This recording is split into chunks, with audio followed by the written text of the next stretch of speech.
Unspoken Issues. Evan, are you? It's fall outside. I'm sure at some point you've seen some Halloween decorations around. Are you ready to talk? Are you ready to talk some Midnight Suns? Some specifically, are you ready to talk about Midnight Massacre?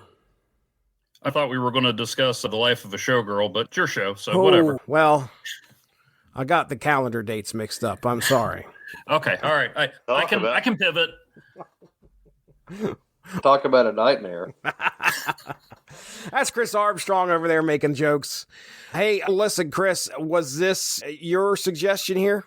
Of course, we've got a strong tradition on Unspoken Issues implemented by me of October episodes focusing on Ghost Rider and the Midnight Suns corner of the Marvel Universe. We did Rise of the Midnight Suns, like 3 years ago, maybe? Sounds about right. Spirits of Venom, I think either last year or the year before. Eventually, we'll get to the big Siege of Darkness crossover, which is like a 20-part. Oh, wow. That sounds like a Rattledge playlist. But yeah, Midnight Massacre is like, I feel like they were probably going to try and do yearly crossovers with this line of books.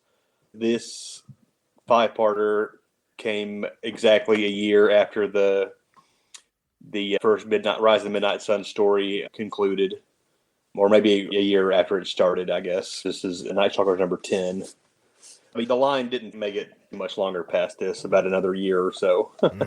Yeah. I mean, this right here is no slouch in the gimmick cover department. We have 5 issues, and each issue is a black envelope, which is, I think it's kind of like a reference to one of the things in the story. Is it part of the Darkhold that's in this envelope? Like there's a page or something in it? The Darkhold book, he shows up at the very end of this story. There's this dwarf character that goes around giving out these black envelopes that have pages from the Darkhold. Mm-hmm.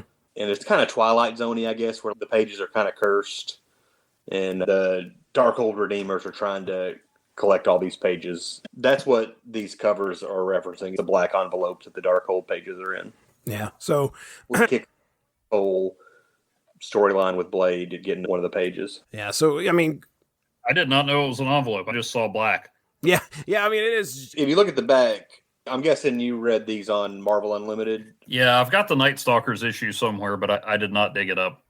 Yeah, the back cover has it's more obvious that it's an envelope, and it's got the issues that the crossover takes place in. Oh, okay.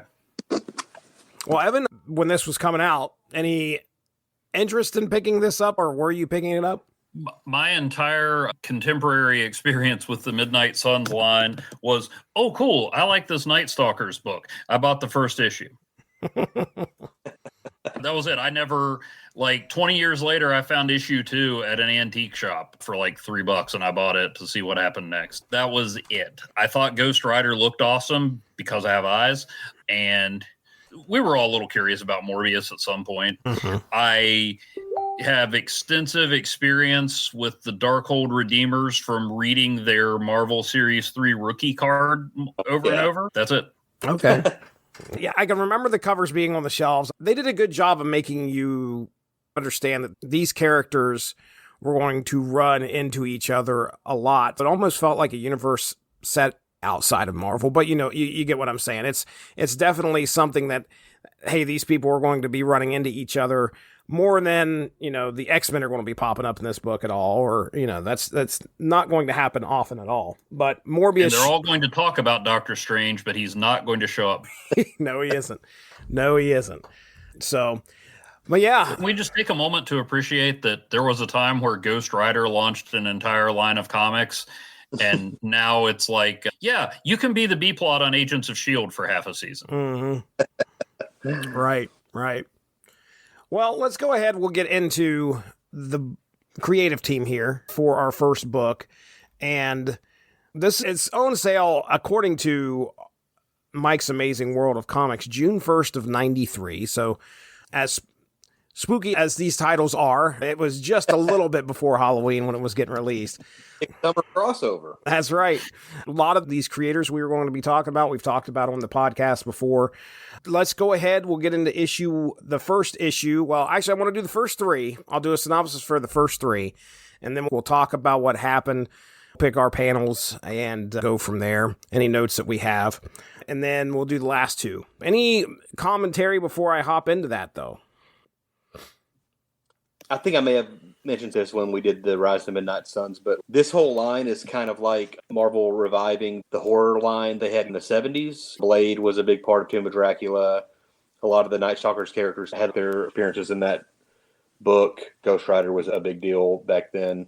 Those horror comics were a big part of Marvel in the mid-70s.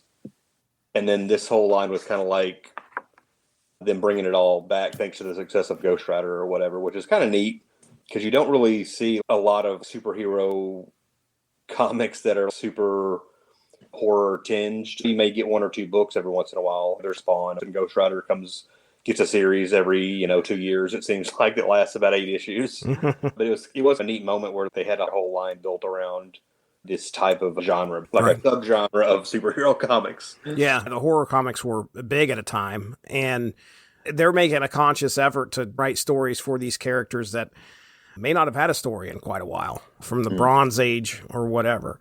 There's one character here as we get towards the end that I wasn't expecting to show up. Maybe he frequents the comic a lot, but this is definitely very supernatural. That's the feeling here, for sure. You're talking about the orderly that Blade encounters in the first issue, right? Right. That's exactly. Yeah, I've seen him. It's been a while. It's been since the Bronze Age, but he finally made his return. He's worried about going lower. All right, here we go. We'll jump into these. Sit back, relax. I'll do the creative teams, the synopsis, and we'll get into our first three here. The first issue we're going to be talking about, as we dive into Midnight Massacre, is Nightstalkers number 10. This released on June 1st, 1993, titled Blood in the Water, written by D.G. Chichester, penciled by Kirk Van Wormer, inked by Mark Badger, lettered by John Costanza, colored by John Kalas. So, in our first story, Blade's descent into madness begins with a blood-soaked pursuit of a mysterious black letter said to contain a page from the Darkhold. Storming a hospital in a paranoid rage, he terrorizes a bedridden woman named Samantha Regent, convinced she holds the key to eradicating all occult influence from the world. His hunt draws the attention of his former allies Hannibal King, Frank Drake, and Johnny Blaze, who fear that Blade's obsession with the Darkhold will unleash something far worse than vampires. When he finally retrieves the letter from the thugs who attacked Samantha, Blaze intervenes, igniting a brutal street battle that shatters their fragile alliance. Blade refuses to relinquish the page, claiming its power feels right in his hands, and escapes onto a speeding train to read its cursed contents aloud. The act triggers a surge of dark energy, conjuring an apparition of his dead mother and binding his soul to the Darkhold's corruption. What follows is a nightmarish spiral of betrayal and blood as Blaze and King attempt to stop him. Blade turns on them, embracing the Darkhold's influence and declaring war on all supernatural beings, including his own friends. The ensuing fight on the runaway train ends in tragedy. Blade slays Hannibal King and seemingly kills Johnny Blaze, absorbing his hellfire powers and claiming Ghost Rider's flaming motorcycle as his own. Now, I say Johnny Blaze is not Ghost Rider at this point in time. He is separate. Am I correct? Or help me out. Yeah, he's like Ghost Rider's cool uncle. Okay. Yeah, because... Yeah, he had a hellfire shotgun. That's right. I guess, now Chris would know more than me, but I think his motorcycle was a little magic too, or at least had flaming tires. Right. Yeah, he was kind of brought back in once the Dan Ketch Ghost Rider showed up. He resurfaced, and I think maybe he had just a regular motorcycle, and it got like an enchantment to where it was like, it had the hellfire wheels and everything too. Around the time he got the hellfire shotgun. Okay. But he's not super powered. Yeah, consumed by power and delusion, Blade vows to cleanse the world in infernal fire, leaving Frank Drake as the last surviving Night Stalker to witness the carnage. In the aftermath, Ghost Rider's spirit awakens, aware of Blaze's death and burning with vengeance, setting the stage for a reckoning that will pit the spirit of vengeance against the fallen vampire hunter in a fiery war of redemption and damnation. So, all right, well, let's go ahead. We'll get into our notes here. I did all 3 issues. I know usually we go issue by issue, but since we got 5, we probably get right down to it. So I'm going to give you the floor first here, Chris. I mean, this is our first 3 issues. We're establishing, we're right in the heart of supernatural country. And Blade has gone one of my favorite bad. Radio stations. Supernatural. Kicks 97, supernatural country coming at you. Go ahead, Chris. Well, I read this one over and over as a kid, this story. And I think one of the reasons I liked it so much, shameless plug for the Blood Brothers thing that I wrote up on Unspoken Decade a couple years ago, where this is kind of similar, where it's like the Blood Brothers being the Image, Blood Strike, and Brigade crossover, where it's basically just one fight after another, one battle after another. It's a movie that's currently in theaters. So this was the inspiration for that movie, is what you're saying? Sure. But this works the same way, where there's a little more to this as far as ongoing plot stuff with the different characters. But every issue, Blade just kind of ramps up his powers a little more, laying waste to a few more people in each issue and absorbing their powers. But it makes for a lot of fun battles. In Nightstalkers, I don't love Kirk Van Warmer. His pencil art, it's okay. It's not bad necessarily.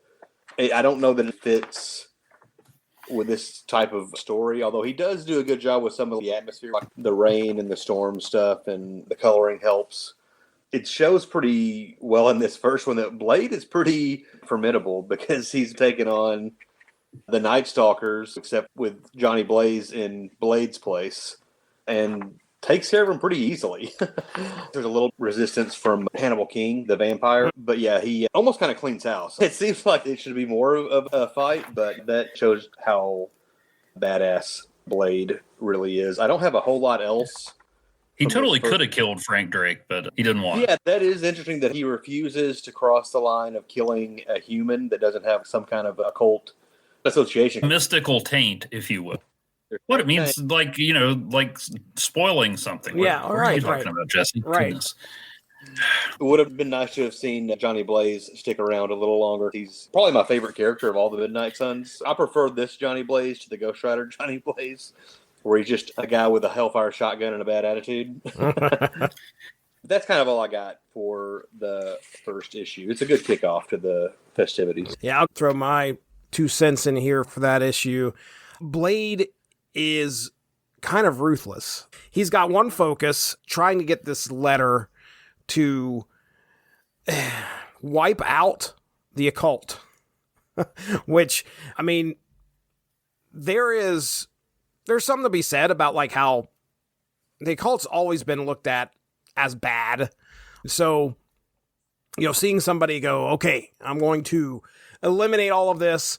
There's probably some people out there that feel like, okay, great, go for it, Blade, because it needs to be wiped off the earth. This is strange and mystical stuff that we don't understand and we shouldn't be messing with.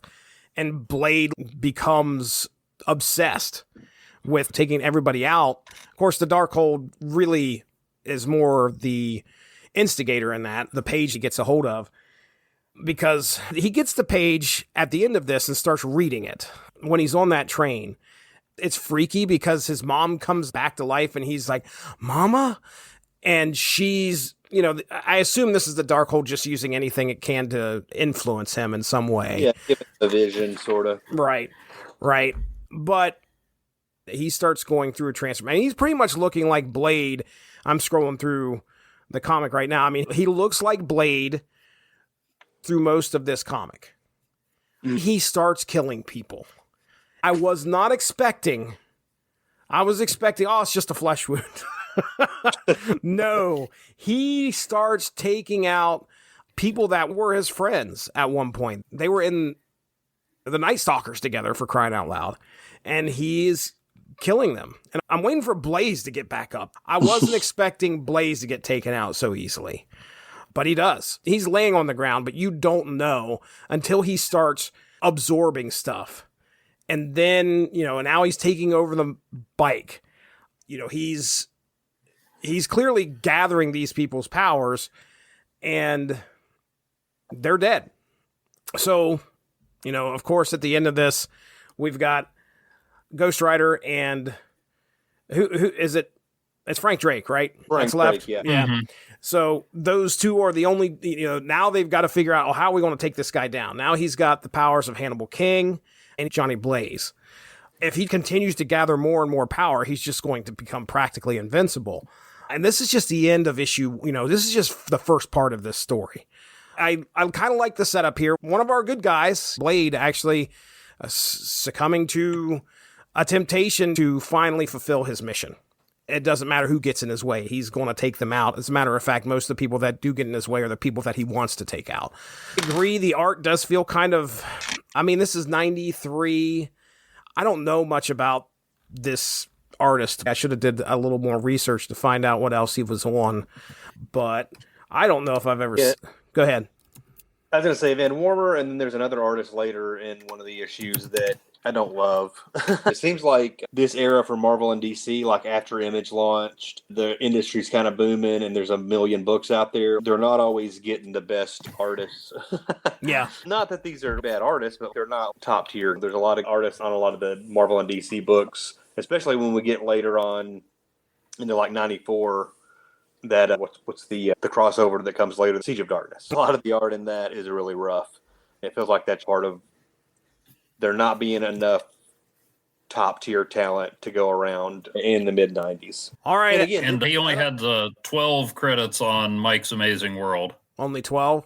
And how much was Nightstalkers? 4 issues of Nightstalkers, a Ghost Rider annual, and an Aquaman annual. Okay. 3 Ultraverse issues. I thought he sounded familiar. Hey, story in Green Lantern Corps Quarterly number 7, and Cyberforce number 34. Wow. Way late in the Cyberforce I don't think run. it's bad art. I just don't really think it fits the story very well. It's not my favorite, but you can draw circles around me. I think in the right atmosphere, maybe it works, but I found some of this hard to follow. All right, Evan, I'll go ahead and give you the floor here, man. What's your notes for the first issue? Well, Blaze may not be there very long, but he does get in the best line, which is when Blade announces he's holding all the cards. Blaze says, "Drop the letter, Blade, or all you're holding is a dead man's hand." No. I'm not saying it's a great line. I'm just saying it's probably the best. It certainly eclipses Blade's diss of the orderly "stick to your bedpans" guy. Next time I aim higher. Hey, Blades can always be counted on for a clever turn of phrase. But now, like I said, this is the 3rd issue of Nightstalkers I've read, but I remember from the first issue that there was always some tension with Blade working with guys like Hannibal King and Ghost Rider, right? Mm-hmm, yeah. But he was more of the enemy of my enemy type guy. They had a relationship going back for years, so even if they weren't like best buds. Yeah. And then I honestly thought, and again, I'm not very well versed in this stuff, but wasn't there a storyline, speaking of Victoria Modesty, like the Modesty formula that was supposed to wipe out all vampires? Yeah, that goes back to the Tomb of Dracula era. So I thought Blade was going to try to cast a spell to eliminate all this, and it's like, oh no, he's going to kill them one by one. And he's really good at it. Mm-hmm. Yeah, I know, Jesse, you sent a message a while back, said there's people, bodies dropping like flies in this, and I was like, oh yeah, it's probably pretty bloody, but I did not expect 2 of the 9 to be taken out that quickly. This story has a body count to rival your standard What If issue. Yep, I'll agree. So yeah, it's pretty brutal and pretty briskly moving. Yeah. Speaking of Blade and the tension with the Nightstalkers, I wish I had read more of the Nightstalkers issues. I think I had maybe the first 3 or so back in the 90s, and then I've got a handful of the issues now, maybe not the whole series, but I haven't read a lot of those. I am kind of curious if there was something that pushed Blade over the edge, or if it's just the temptation of knowing that he can get this page and it'll empower him to do what he really wants to do. One thing you can definitely tell in this is it builds off a lot of the stories in the ongoing series, even if you don't know all of those details. Yeah, I was going to say, it seems like Blade when you open up the first page and Blade is almost assaulting a lady in a hospital bed, you're like, wow, what happened?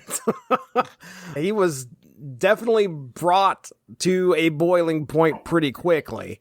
They make mention, I don't know if it's in this issue or the next issue, he had gotten a phone call about it, and that set him on this path.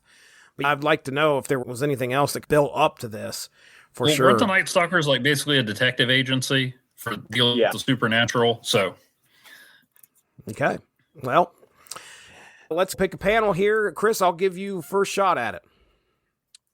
I'm going to go page 13, panel 1, which is the vision of Blade's mother in the green glow and whatnot.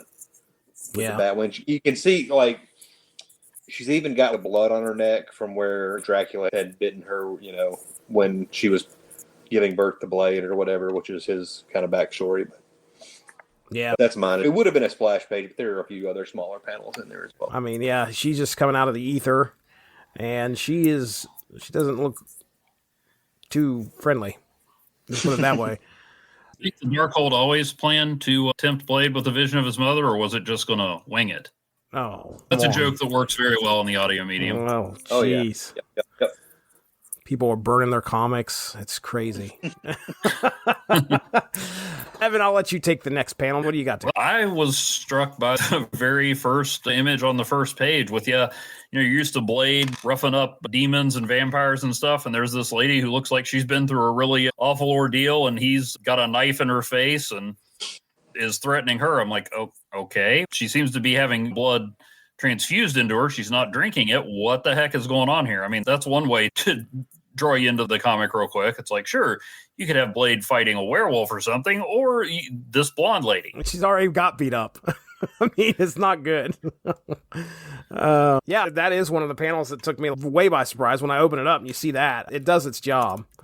I'll take our first death, which is going to be Hannibal King getting stabbed, I believe, or does he get decapitated? Looks like he gets decapitated. Because he gets, I think, stabbed at first, because Blade's got him, the weapon that Blade has, I don't know what in the world that is. I'm sure it's probably been used before. You better ask somebody. Oh, I was talking about the knife, though. The knife that he uses to stab Hannibal King, and then... but it like expands into an axe, right? Different weapons. He stabs Hannibal with it and holds him up. I withdraw my pun. Okay, all right then. That's the one I'm taking, is where he's got Hannibal King in the air, and you can't show that knife coming through the back. You can't. You're not allowed to do that. You can only show it looking like it is. Just dislocated his shoulder. You can't tell. You mean you think care was actually taken to lessen the gore in here? I don't know. I want to look for that comics code seal. It's on there. All right. How? I know, dude. Don't ask me. I swear to goodness. I know. Yeah, but it can't be on the Darkhold issue, right? It could. I don't know. We'd have to look. We'll have to look. We'll get there. Okay, there you go. There it is. Hannibal King getting stabbed and being held in the air. That's my panel. All right. A couple other real quick art things. I want to note on the third page, we get Blade crashing through a window. And then I would have picked it, but it's not technically part of the issue. But this pin-up that Ron Garney has in the back, dude, with Blade on the bike with the Hellfire shotgun. I think that was used in the ads for this crossover as well.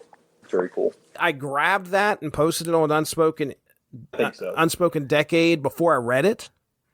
And then somebody went in there and said Switchblade. And I was like, what is he talking about? Can I also say that I'm not, if anything that sounds like criticism of writer, it's just an observation, not bashing them any more than the artist. But Switchblade kind of sounds like someone said, what should we call Evil Blade?